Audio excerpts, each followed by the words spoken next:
You ever wake up one day and realize you're not even scared of failure anymore? You're just tired of being stuck? Not failing, not falling behind, just stuck. Like your mind is moving in slow motion while the world keeps running in fast forward. You tell yourself you'll start tomorrow.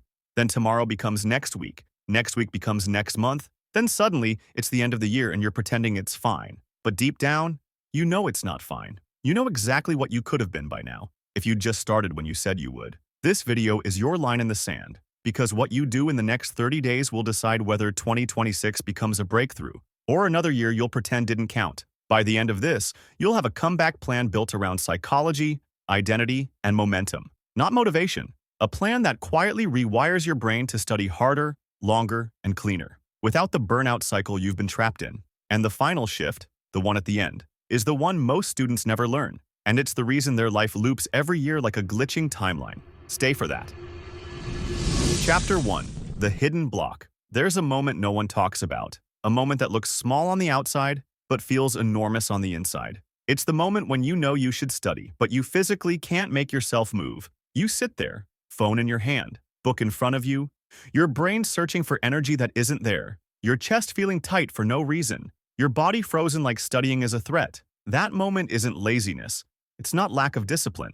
It's not low motivation. It's a nervous system issue. Your brain doesn't avoid studying because it's hard. It avoids it because your body has connected studying with stress, failure, pressure, shame, expectations, embarrassment, and your survival system thinks it's protecting you. Your problem was never procrastination. Your problem was emotional threat. Identity reframe. You're not weak. You're not broken. You're not behind. Your brain is simply trying to keep you safe, using the wrong strategy. And the comeback begins when you stop fighting yourself like an enemy and start training your system like an ally, because the next chapter is where you break the freeze. Chapter 2.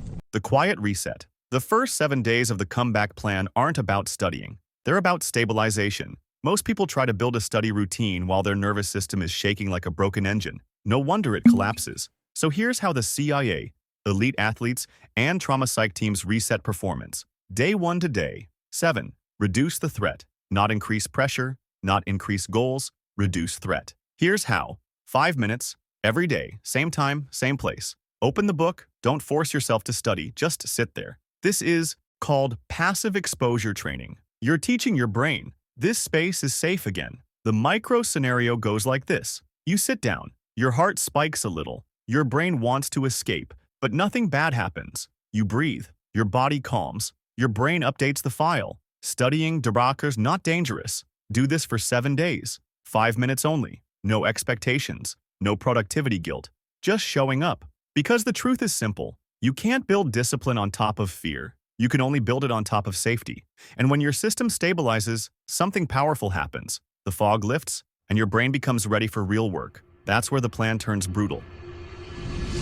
Chapter 3. The Trigger Shift. Day 8 to day 15 is where the comeback actually starts. This is the activation phase. Forget hour-long study sessions. Forget 10-chapter goals. Forget perfection. You're going to use something called micro-task deployment, the same method used by intelligence training units. Here's the rule. Never fight resistance head-on. Slice through it. So instead of study chemistry, you break it into read 1 paragraph, solve 1 question, watch 1 explanation, write 1 summary, recall 1 idea. Each micro-task should take 60 to 120 seconds. Why? Because your brain doesn't fear work. It fears overwhelm. But when you shrink the task until it feels stupidly small, your brain stops seeing it as a threat and begins to see it as a win.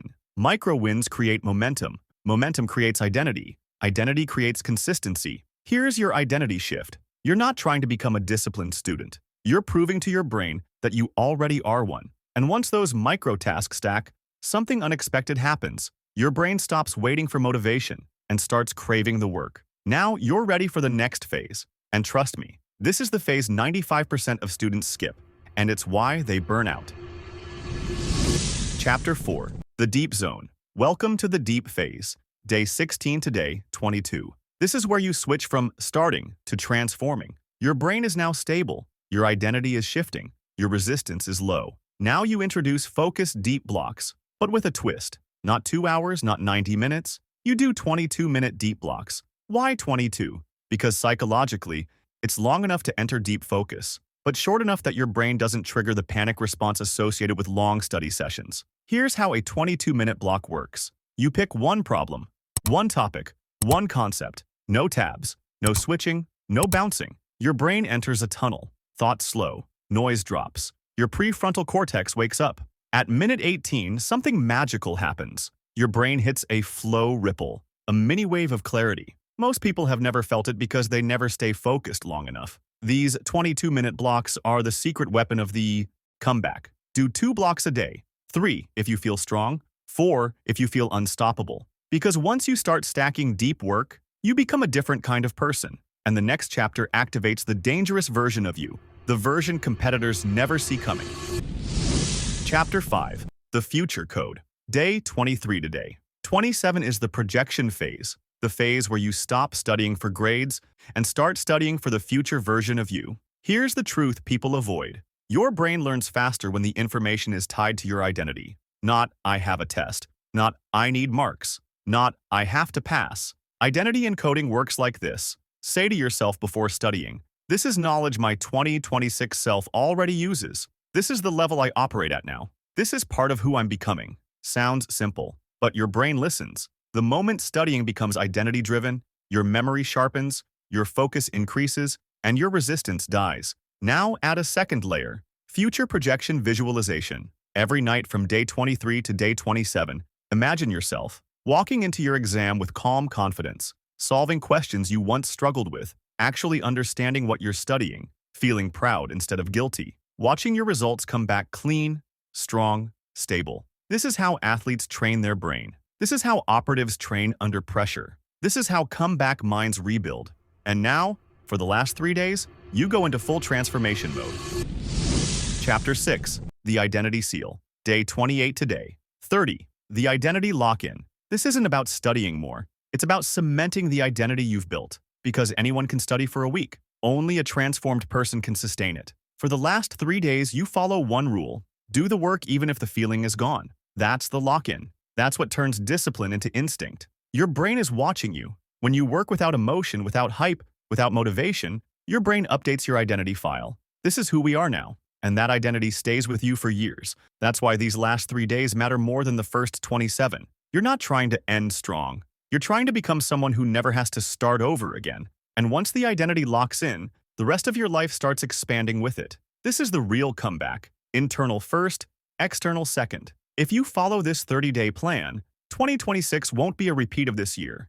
It won't be a recovery year. It won't be another cycle of trying again. It'll be the year your life finally matches your potential. Not because you worked harder, but because you became someone who doesn't collapse under pressure anymore. Your comeback doesn't start with motivation. It starts with identity, with nervous system stability, with tiny wins, with deep focus, with commitment when the feeling dies. If you're ready to keep this identity alive, the next video takes you deeper into the psychology that makes consistency effortless.